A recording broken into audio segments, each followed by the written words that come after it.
Les prix du carburant ont subitement baissé depuis cette nuit. Le prix du gazole a baissé de 140 ariars pour s'établir à 4 760 ariars par litre, tandis que celui de l'essence a diminué de 200 ariars pour atteindre 5 700 ariars. Pour les observateurs, il s'agit du calme avant la tempête.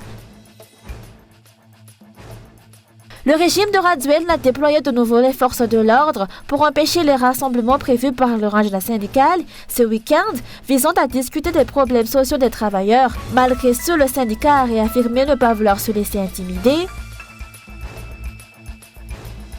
De l'actualité internationale, une attaque russe avec 4 morts et 3 blessés à Kiev, a annoncé l'administration militaire de la capitale ukrainienne samedi matin.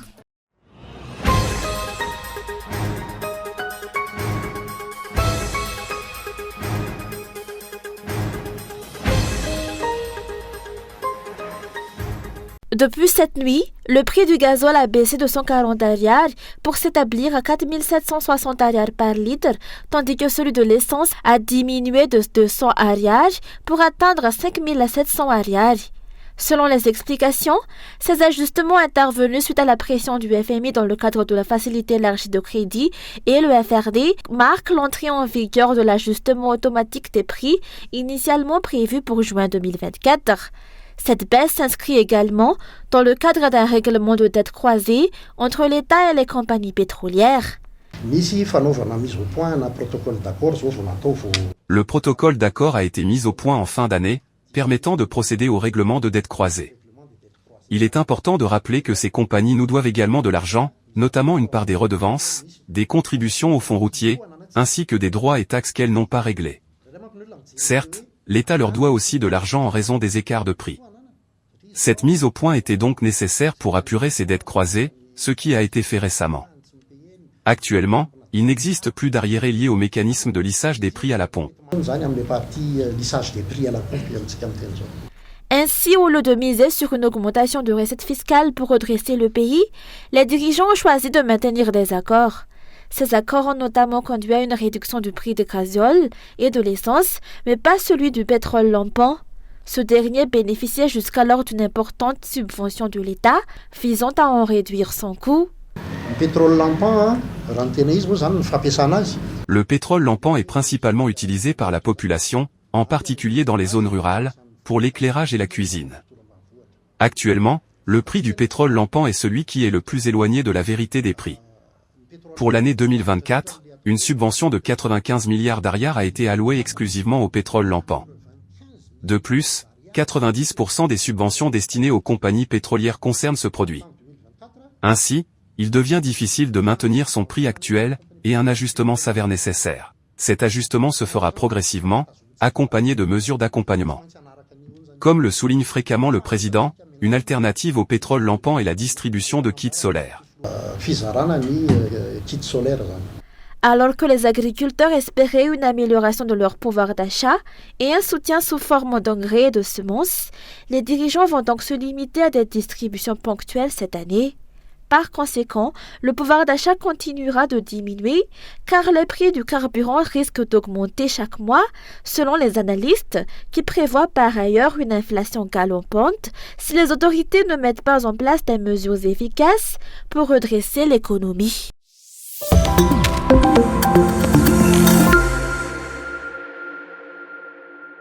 Les prix du carburant ont subitement baissé aujourd'hui. L'économiste Serge Zavmahov a souligné la nécessité d'une transparence dans les accords entre l'État et les compagnies pétrolières qui a permis cette diminution.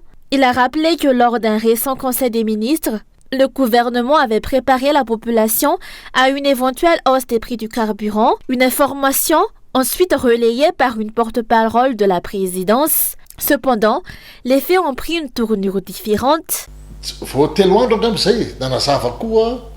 Il y a à peine 3 jours, une porte-parole de la présidence évoquait une hausse imminente des prix du carburant. Pourtant, par miracle, les prix ont soudainement baissé. Cela soulève des questions, le carburant est-il acheté à un prix très bas sur le marché international, et il serait ensuite introduit en contrebande à Madagascar? Les compagnies pétrolières vendraient elles du carburant en contrebande, expliquant leur indifférence face à une réduction de leur marge bénéficiaire? Ces interrogations méritent des réponses de la part des compagnies pétrolières, du FMI et de l'État. Selon les explications, cette baisse soudaine des prix du carburant n'est nulle autre qu'une décision précipitée et mal réfléchie, visant uniquement à apaiser les tensions dans un contexte politique tendu, aussi bien au niveau national qu'international. Décision politique par rapport à l'inflation. Il s'agit clairement d'une décision politique face à l'inflation. Le régime est conscient que les tensions sociales commencent à monter. Cette mesure vise donc à inciter certains secteurs à stabiliser ou même à réduire leurs prix. Comme avec l'ordre de baisser le prix du capoc de riz à 750 ariars. Fait notable, le président ne parle plus en termes de kilos, mais de capoc, un indicateur que la situation est extrêmement critique et que la pauvreté est profondément enracinée. Cette baisse des prix du carburant pourrait apporter un apaisement temporaire, mais risque de poser des difficultés de gestion pour le régime à moyen terme, selon cet économiste. De plus, cet accord entre l'État et les compagnies pétrolières ne semble pas conforme aux engagements pris avec le Fonds monétaire international, ce qui pourrait compromettre le décaissement des fonds restants dans le cadre de la facilité élargie de crédit et de la facilité pour la résilience et la durabilité.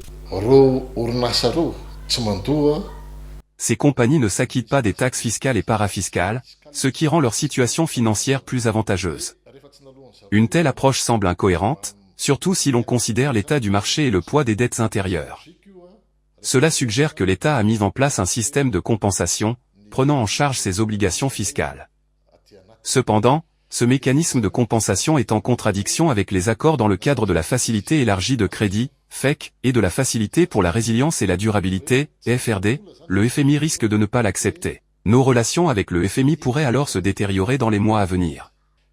Cette situation pourrait entraîner un durcissement des mesures de rétorsion contre l'État malgache, affectant non seulement le gouvernement, mais également la population. Les projets financés par le FMI pourraient être suspendus. Suspendront-ils uniquement les projets de développement ou également les initiatives sociales? Cela reste incertain, mais je suis sûr que ce mécanisme finira ainsi. La gestion du pays reste identique à ce qu'elle a été ces 6 dernières années. Une succession de décisions prises à court terme, sans vision à long terme. On attend désormais la réaction du FMI face à ces choix gouvernementaux. Cette baisse des prix du carburant est pour les observateurs le calme avant la tempête, avant que les prix n'augmentent pour atteindre la vérité des prix exigés par le bailleur de fonds.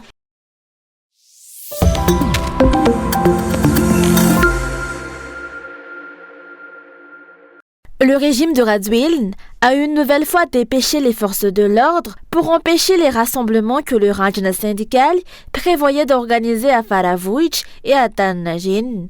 Ces réunions avaient pour but de discuter des problèmes sociaux auxquels sont confrontés les travailleurs et de trouver des solutions. Le syndicat a annoncé aujourd'hui, lors d'une conférence de presse à 67 hectares, qu'en tant que syndicat, ils passeraient à la vitesse supérieure et qu'ils continueraient leur lutte malgré les obstacles et les pressions. La semaine dernière, nous avons annoncé la tenue d'une réunion au centre Arup. Toutefois, à la dernière minute, les responsables de ce centre ont indiqué qu'ils ne pouvaient pas nous recevoir. Nous avons donc dû trouver un autre lieu, et notre choix s'est porté sur le pavé, dont les responsables ont accepté. Cependant, ces derniers nous ont informé que des forces de l'ordre s'étaient rendues hier sur place pour les intimider, leur menaçant de fermer l'établissement s'ils nous accueillaient.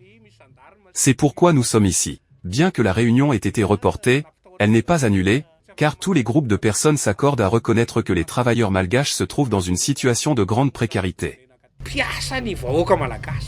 Face à la baisse des prix des carburants, de nombreuses interrogations persistent quant aux véritables motivations des dirigeants et aux éventuels arrangements secrets qui pourraient expliquer cette décision. Pour le rândź syndical, il s'agit clairement d'une manœuvre visant à museler la contestation sociale grandissante. Les prix ont certes été réduits, mais qu'en est-il du volet social? Quelles en sont les conséquences? A-t-on réellement pris en compte les impacts de cette baisse ou s'agit-il simplement d'une réduction des prix sans une véritable stratégie pour résoudre les problèmes économiques et sociaux? C'est là notre principal souci actuel. Nous attendons des solutions concrètes, mais elles se font toujours attendre. Même si ces baisses de prix sont mises en place, sans une stratégie claire pour aborder les enjeux sociaux, elles ne résoudront en rien les problèmes sous-jacents. Nous ignorons s'il s'agit simplement d'un accord temporaire, d'une solution de fortune visant à satisfaire certains partenaires, ou si des actions substantielles sont en préparation. C'est pourquoi nous insistons sur la nécessité de nous concerter pour trouver des solutions à leur proposer. Il est désormais prouvé, selon le Rajana syndical, que le pays est au bord de l'effondrement. Il est impératif que les dirigeants prêtent enfin attention aux différentes forces vives de la nation et libéralisent l'expression publique afin de prévenir une crise imminente.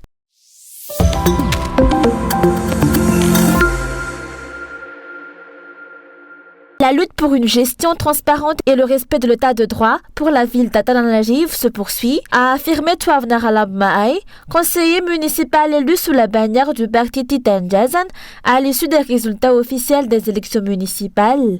Selon lui, l'opposition est majoritaire parmi les 55 conseillers municipaux. Il a lancé un appel à mettre fin aux promesses vaines faites à la population et à privilégier un véritable développement.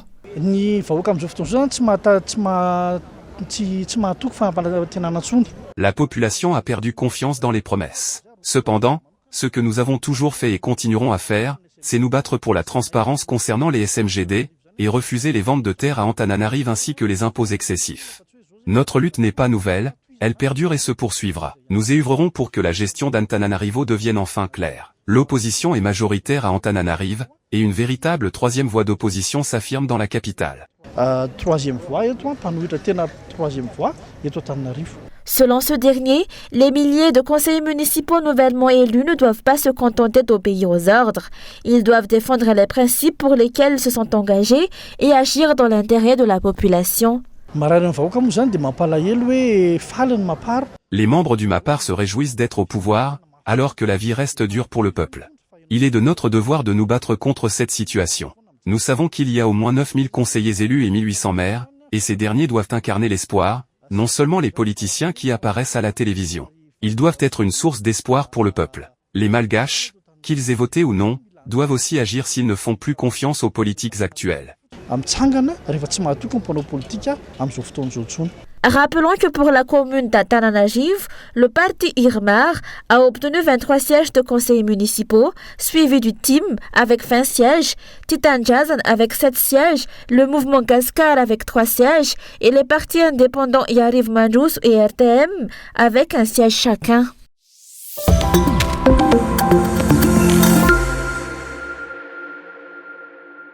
Coup d'envoi pour le projet Mekamama qui offre une formation en mécanique automobile à 26 femmes malgaches vulnérables. Madagascar regorge de plusieurs opportunités d'emploi, mais celle-ci nécessite souvent une formation longue et une expérience approfondie. En revanche, le secteur de la mécanique automobile est un domaine accessible et porteur où les femmes malgaches ont tout le potentiel pour s'épanouir et réussir. Comparé aux autres secteurs, la mécanique automobile offre des opportunités plus intéressantes, selon la responsable du projet.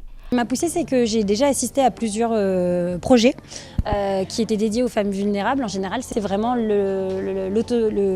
l'économie, parce que par exemple sur certaines évolutions, elles passaient parfois de 5 000 arrières à 20 000 arrières par jour, alors que quand vous faites la révision de votre moto ou la révision de votre voiture, les actes de mécanique ne sont pas facturés à 5 000 arrières ou 20 000 arrières par jour. Et donc je me suis simplement dit, si elles devaient apprendre un métier manuel et qu'elles apprenaient la mécanique, au final, quand elles devront passer et vendre leurs actes, elles pourront gagner plus d'argent et puis s'autonomiser économiquement et s'assurer un avenir plus meilleur. Le projet Mekamada a été présenté officiellement à Akurjan.